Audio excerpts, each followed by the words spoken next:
Porque eu mesmo como pregador do evangelho, mesmo pregando o evangelho de segunda a segunda, eu me sentia vazio.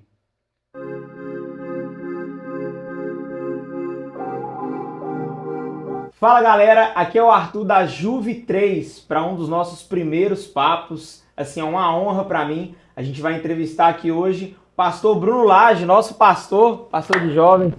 Fala, meu Tamo, brother. tamo junto. E hoje, assim, é uma data muito esperada por nós. A gente está a menos de 24 horas da nossa festa, do nosso aniversário. E eu queria que o pastor contasse para vocês, para você, telespectador, para você que está aí atrás, né, do celular, da televisão, do computador, como que foi essa trajetória? Como que foi? Alguém já nasce pastor? Alguém chega e fala que é pastor? Conta para nós aí, pastorzão. Então, pessoal, para mim é muita honra poder estar aqui mais uma vez, conversando com o Arthur. Sempre tem nos ajudado bastante. Eu acredito que a pessoa, ela nasce pastor, só que ela descobre isso no decorrer da caminhada. Então, hoje eu acredito que eu nasci pastor, mas eu demorei um tempo para descobrir isso. Demorei um tempo para descobrir. Eu fui vivendo, não nasci num berço evangélico, cristão, e na medida que eu fui vivendo, foi aonde eu percebi que eu não tinha outro propósito de vida, vamos dizer assim. Então, eu acredito piamente que a pessoa ela nasce com um propósito específico, mas ela vai descobrindo isso no decorrer dos dias. Então você acredita que às vezes o próprio testemunho já vai encaminhando ela para dentro daquilo dentro do ministério, dentro daquela área no ministério. Eu acredito que o propósito de vida vai levando ela para esse lugar. Eu cheguei até aqui, caminhando, descobrindo nos meus dias, né, o desejo, né, o desejo do episcopado, vamos dizer assim, vai nascendo isso no coração.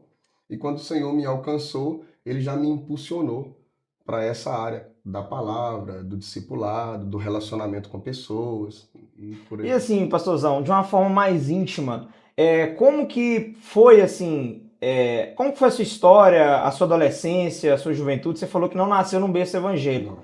mas e ao longo desse trajeto, como que foi construindo quem que é o pastor Bruno Lage hoje?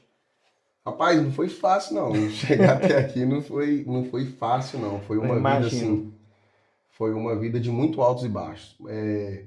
Crise familiar, né? Vícios, isso tudo faz parte de um passado que se tornou um testemunho, né? Se tornou um Amém. testemunho. Glória a Deus. O meu pai, ele foi embora de casa muito cedo, né? E eu na minha fase de adolescente. E aí, como todo adolescente tem aquela fase ali de rebelde, de desobediente, De achar que sabe de mais achar de que todo sabe de tudo, mundo. e procurando alguma coisa para justificar os seus erros, né? Procurando alguma coisa para justificar os seus erros. Então veio a crise familiar, a insegurança, o medo, e após isso eu acabei entrando no mundo das drogas, né? Eu conheci o mundo das drogas, é, bebida, uma vida assim desregrada e tudo.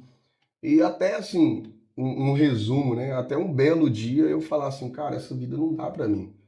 Mas talvez o que muitos não sabem é que eu cheguei num ponto até de me internar numa clínica de recuperação, me tratei como dependente químico nessa clínica mesmo e, e tive que lutar. A partir daí foi uma luta constante, né? Então, assim, em poucos minutos passou-se aí anos, né? 5, 6 anos de história vivendo. Então, o pastor Bruno Lage, ele teve uma vida assim de luta, é, bem no secreto, comigo, com minha mãe, lutando contra vício, contra problemas familiares, contra falta de provisão, para chegar até um lugar que Deus ele veio nos trazendo, né? Para chegar até aqui. E assim, você falou da clínica, eu acho muito interessante as experiências geralmente que o pessoal conta dentro das clínicas. E assim, qual foi assim uma experiência que você fala assim, essa experiência me marcou no meu ministério. Isso aqui, assim, eu consigo ter várias visões sobre N situações, eu consigo aplicar isso para os jovens, eu uso isso dentro do meu ministério. Qual foi a experiência assim que você vê que foi uma das mais marcantes lá dentro Da clínica. da clínica? Eu falo que a clínica, por incrível que pareça, né? A clínica para mim, ela foi, por incrível que pareça, um dos momentos mais marcantes da minha vida. Muito marcante. Foi um momento de reset, foi um momento assim, é que eu tô resetando a minha vida. O que ficou para trás e ali é como se fosse um marco na minha história. Tipo assim, é daqui para frente, sabe? É daqui para frente. Eu costumo dizer que teve uma vez que marcou minha vida lá, porque eu passei o início de 2019 lá. Eu fiquei internado nessa clínica durante 4 anos, ó, durante 4 meses. E nisso eu passei um aniversário meu lá dentro, né? E o que me marcou muito, muito, muito foi isso, porque não ia ter um culto na clínica nesse dia, e aí o pessoal resolveu fazer um culto e ligou para o coordenador falando, ó, a gente vai subir, né? E eu tive, durante o dia, fazendo a laboterapia, né? A laboterapia é os trabalhos diários ali para tirar da ociosidade e tal. E aí eu tive sozinho, do lado debaixo de um bambuzal, e era meu aniversário. E eu falei, Deus, ninguém pode fazer nada por mim, né? Eu tô aqui sozinho, só o Senhor que pode me dar um presente nesse dia. Abandonado, bem dizer assim, no meio do nada, sabe? E aí, quando a gente desceu, teve o café da tarde, a janta, não ia ter o culto, de repente alguém ligou pro coordenador e falou, ó, vai ter culto. Aí eu, todo feliz, desci. E o que mais marcou a minha vida, assim, algo muito marcante mesmo, de toda a minha trajetória, tanto pessoal como ministerial, foi esse dia do meu aniversário. Porque, assim, é, essa pessoa estava, na hora do louvor, ela saiu do meio do louvor e veio até a mim. Ela veio assim, orando em línguas e veio assim, pôs a mão na minha cabeça, Oh, me deu um abraço e falou comigo, literalmente falou comigo assim: hoje Deus manda te entregar um presente especial. Ela falou isso comigo. nossa. Aí falou sobre renovar aliança, sobre renovo de ministério, falou algumas coisas que eu já tinha ouvido falar, mas que eu não tinha experiência, né? Eu tinha ouvido falar aquilo, já tinha conhecido a palavra, mas eu não conhecia esse ambiente, né? E assim, me lembra muito Jó, né? Porque Jó ouvia a Deus só de. Conhecia a Deus só de ouvir falar. Mas depois ele falou assim, os meus olhos te veem. É tipo isso. Eu pensava Forte assim, demais. Deus me vê. Só que aquele dia não, aquele dia ele desceu ali. E aquilo para mim foi combustível ministerial, assim, para romper durante toda a minha história. Porque hoje, por exemplo, hoje, quando a pressão da vida vem, ou alguma adversidade, ou alguma pressão do ministério vem, uma dificuldade que você passa e tudo, quando você se pega naquela crise de identidade assim, será? Será que é? Será que vai?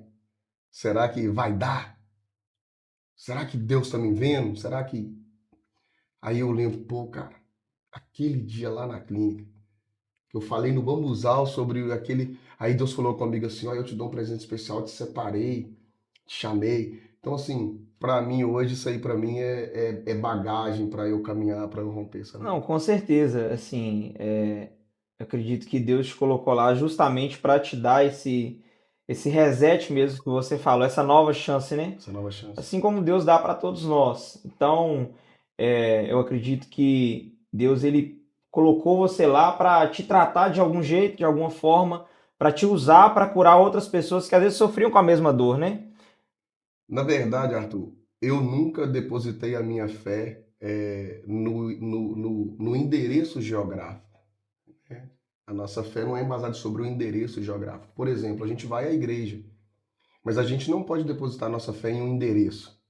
A nossa fé é naquele Cristo que se manifesta naquele lugar, naquele momento, assim como ele pode se manifestar em qualquer outro lugar.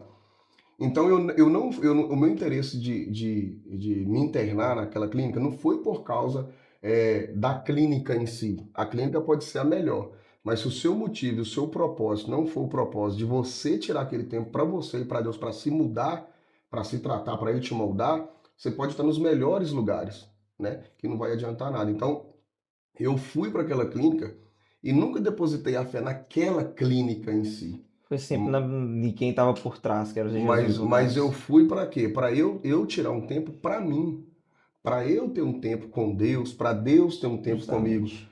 que eu acredito que é o que mais, às vezes é o que nos falta no meio correria do dia a dia, tem que ministrar, tem que pregar, tem que discipular, tem que visitar, tem que prover, tem que ser pai, tem que ser...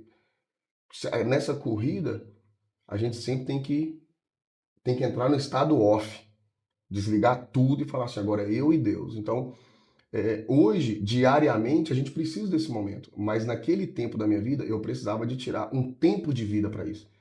Então, eu tirei esses 4 meses para eu respirar e Deus, ele ter acesso a mim longe dos barulhos, né? Longe da correria, daquela, De qualquer conhecido também, né? de Imagino qualquer eu, né? conhecido, de Ali tudo. você era o Então, Bruno, ali o você não Bruno, era o pastor Bruno Lage ainda, você não era o não pai, era o ninguém. esposo, né? Não era ninguém. Na verdade, eu era novo na fé, né? Aquela época eu era novo na fé. Eu estava descobrindo isso, né?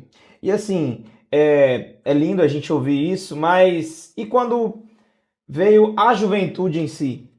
Quando veio a proposta, não sei se é assim que fala, o convite, como que foi essa primeira reação? Eu falo assim, porque quando alguém vira para você e fala assim, ó, você vai tomar conta de uns 30, 40 jovens a princípio, né? E como que foi assim essa mensagem? Era algo que você já estava esperando? Era algo que você achou que iria acontecer mais tarde, que demorou? Como que foi isso aí para você? Ó, para mim foi uma surpresa. Diretamente, assim, diretamente ao ministério pastoral ligado aos jovens, né? Eu andei pregando muito tempo.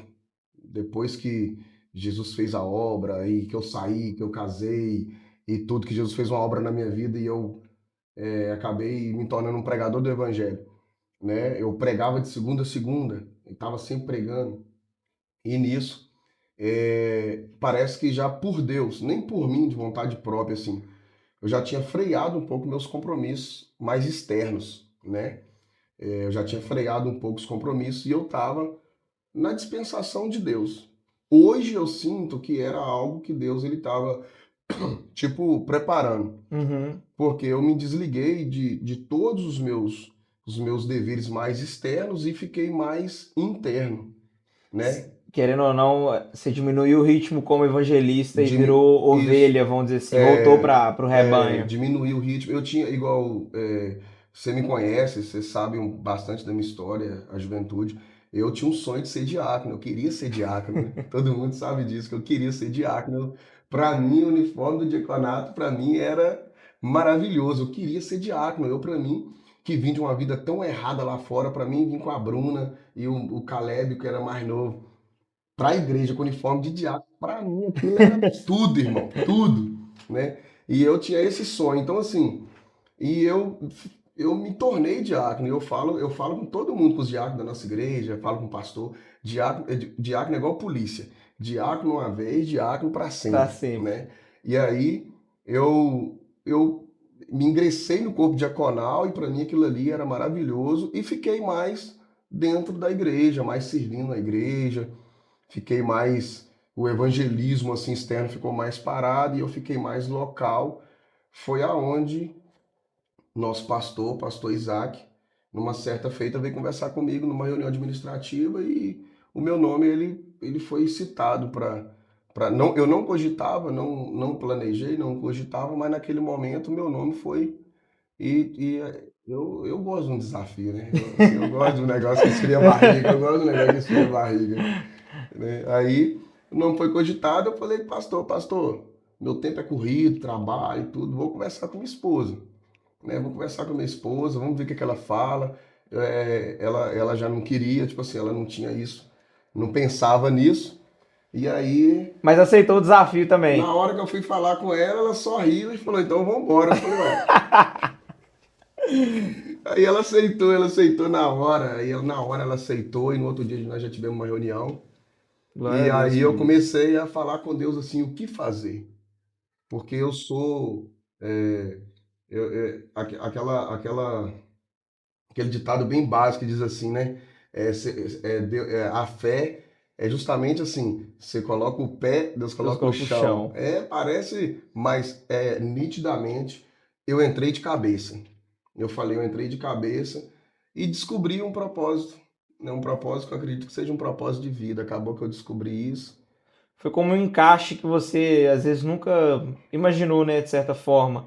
O que eu conversava com a Bruna, muito, o que eu conversava com a Bruna muito naquele tempo, o que aconteceu comigo, assim, o que aconteceu comigo foi algo que eu não sei se já aconteceu com outras pessoas, porque eu mesmo como pregador do evangelho, mesmo pregando o evangelho de segunda a segunda, eu me sentia vazio, entende? Era um negócio assim, que faltava alguma coisa em mim. E eu falava com a minha esposa assim, Bruna, eu tô pregando, mas parece que eu não tô fazendo a coisa certa, eu tô me sentindo vazio. Então, quando eu assumi o pastoreio, quando eu assumi a juventude, foi aonde também foi marcada a minha consagração, né? Aí foi tudo aconteceu assim, Foi um destravar, na foi um verdade. E destravar. isso que você falou da questão do evangelismo, de você ir muito para fora e às vezes voltar vazio, é porque quem é evangelista, né? Quem tem esse chamado, geralmente vai jogar a semente, mas não vai ver ela Não vai ver ela. florescer, né? Porque sempre vai pregar, sempre vai pregar, sempre vai pregar, e eu sentia que estava faltando alguma coisa, né? E o serviço pastoral, ele é um serviço desgastante. É Sim. um serviço desgastante que para você pastorear de verdade, você é cobrado, né? Você é cobrado muito. Mas nada se compara ao prazer, né? A satisfação de você estar ali. Então, é muito além daquilo que a gente espera. E nisso, quando eu assumi a juventude, que eu comecei a trabalhar, que aí as coisas foram chegando no lugar, e eu tive muito assim, algo surreal mesmo, muito surreal, porque eram coisas que não faziam parte do meu cotidiano para trabalhar ali, mas de repente parece que fazia parte de mim.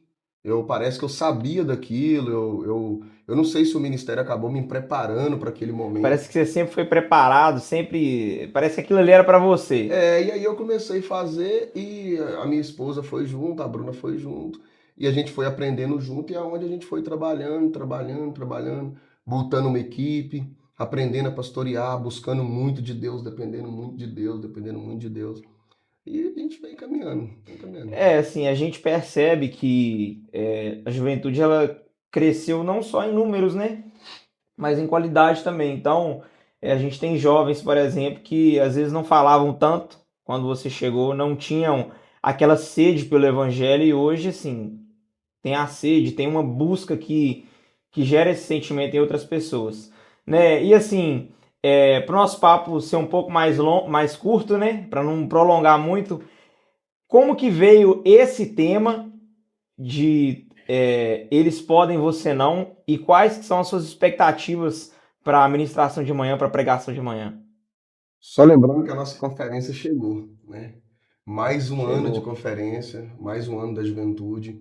E hoje o tema que nós trabalhamos é justamente esse. Eles podem, você não, baseado na carta que Timóteo escreve, a segunda carta que Timóteo escreve, Recebe. recebe, que Paulo Paulo escreve escreve a a Timóteo. Timóteo, né? Capítulo 3, verso Isso. 14, quando ele fala, tu, porém, permanece. Ou seja, na verdade, aquilo ali é uma transição geracional. Paulo, que está entregando a sua vida para o reino, para Deus, para um jovem que tem um chamado que é separado. Então hoje eu preciso e nós precisamos de colocar isso na cabeça da nossa geração, que os nossos pais, eles vão transicionar o cajado e que nós precisamos de entender que nós somos separados para fazer a diferença da continuidade até que o Senhor E volte. está preparado para receber isso, né? Timóteo Preparado estava para receber preparado para isso. receber isso de Paulo. Por isso que o jovem precisa ainda priorizar sã doutrina, santidade, obediência. Aí a ideia eles podem rejeitar a verdade. Agora nós que somos separados, né, para fazer a diferença, nós não podemos rejeitar a verdade. Nós não podemos nos entregar ao pecado, porque nós somos a geração que vai transicionar com as autoridades, com as capas que os nossos pais trouxeram até aqui, lá para frente. Não, muito bom. E você quer deixar um recadinho para a galera? Dá alguma chamada, fala com o pessoal aí. Como que vai ser amanhã? Como que vão ser esses dias? Qual que é a expectativa aí? Pessoal, serão 4 dias de festa. 4 dias, começando agora nessa quinta-feira, dia 11, né? É, na verdade, as minhas expectativas em todos os anos foram superadas, né? Então, esse ano, eu creio que continuará sendo dessa forma. Muitas vidas no altar. Nós tivemos um total de quase 50 pessoas que aceitaram Jesus Glória na a última Deus. conferência. Então, as minhas expectativas, que não seja uma expectativa emocional e nem superficial, mas que o evangelho mesmo frutifique, a palavra frutifique, que jovens sejam encontrados de verdade, para entender que foram chamados para fazer a diferença e que podem, que têm potencial para fazer a diferença. Oh, amém. Estamos assim muito, principalmente eu estou muito ansioso para esses dias. Eu imagino que quem está assistindo isso também e você mais ainda, né, liderando essa galera toda. Ah, esse povo é meu, é tudo meu, esse povo. Pastorzão, foi bom demais o papo. Muito obrigado. Tamo junto, sempre. Não fique de fora. Nas próximas quinta, sexta, sábado e domingo, a nossa conferência vai ser extraordinária. Eles podem, você não. Tamo Deus junto. abençoe, gente.